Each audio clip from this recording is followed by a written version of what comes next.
Hello everyone. So after a long time, I'm uploading a video. It's around almost 2 years. I'm uploading a video.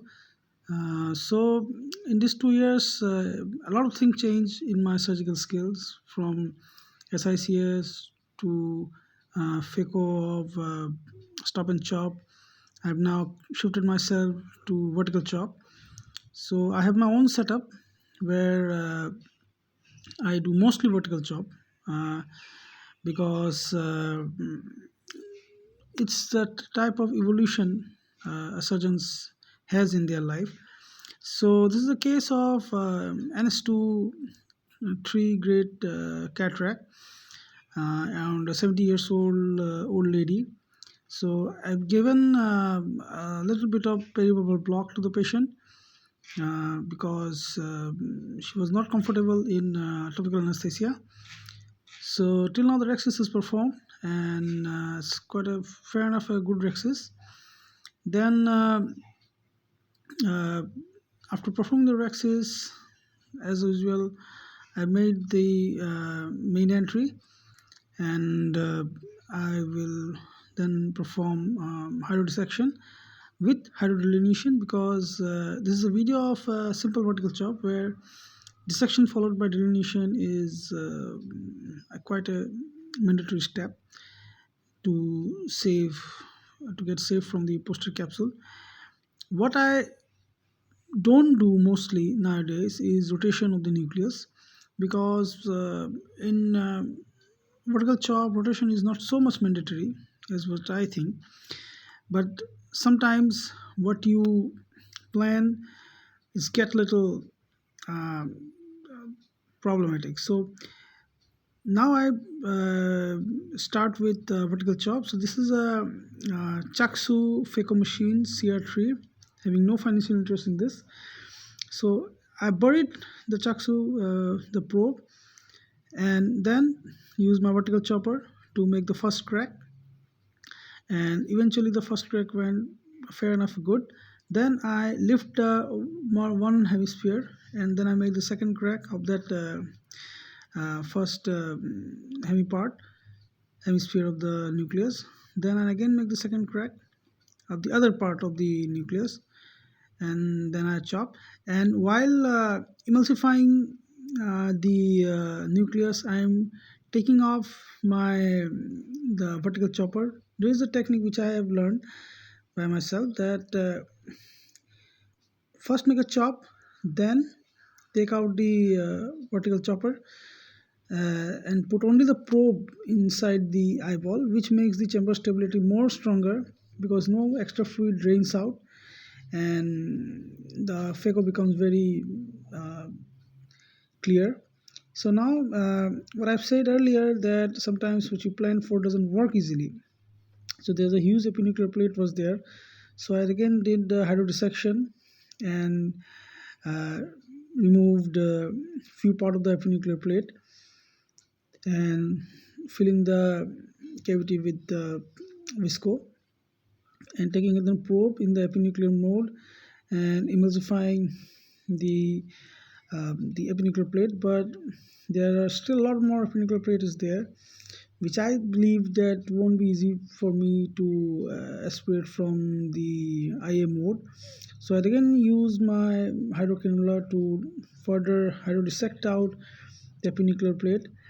And once few part of the plate is came out to the AC, then I take a chopper and a dialer on both sides, and with the help of dialer, I try to lift up the remaining epinuclear plate.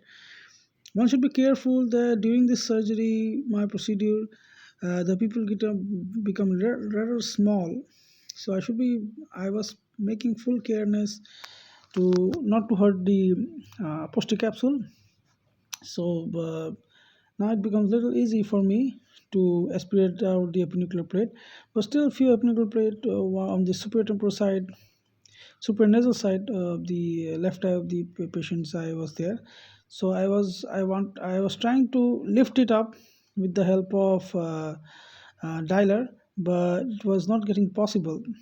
So I had to shift myself from the phaco to the irrigation aspiration mode by bimanual cannula. So um,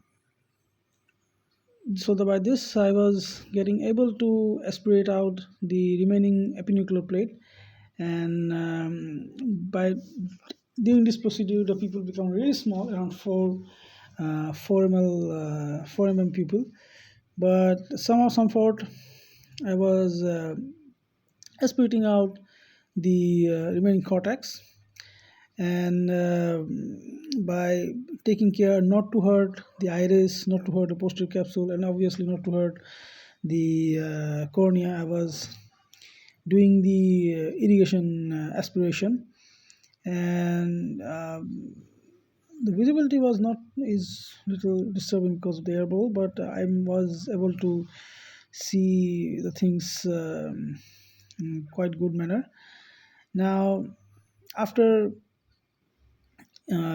aspirating the entire part, I've noticed that, and removing the bubbles, I've noticed so one chunk of cortex was there in the nasal part. So I shifted my uh, after clearing the other part of the cortex. I shifted my bimanual cannula to um, opposite sides, where irrigation I have put in the right side. And now I was trying to aspirate that cortex, but it was very deep inside the rexus margin. So with the help of irrigation cannula, I lifted the iris, and then I took the cortex and aspirated out, and then did some polishing in the posterior capsule to stop total migration of the remaining epithelial cell. Now it's time to fill up the lens. So this is Mistri's modified technique of giving the lens without visco. So I haven't filled that cartridge with visco. It's only BSS. So just the reason because putting BSS in the cartridge makes smooth penetration of the IOL in the back without causing any extra jerk, and it's easily goes inside the bag. And now the final visco wash, and finally I am cleaning out the visco in front of the IOL and also in back of the IOL. So the post-op IOP doesn't spikes out.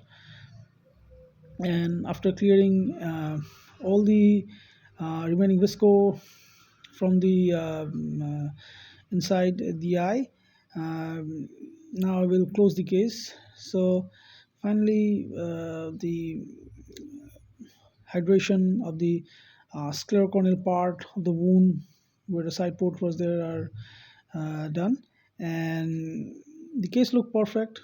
The post-op day one was very perfect. There was no problem, and the result was great. So that's the video is there. Thank you so much.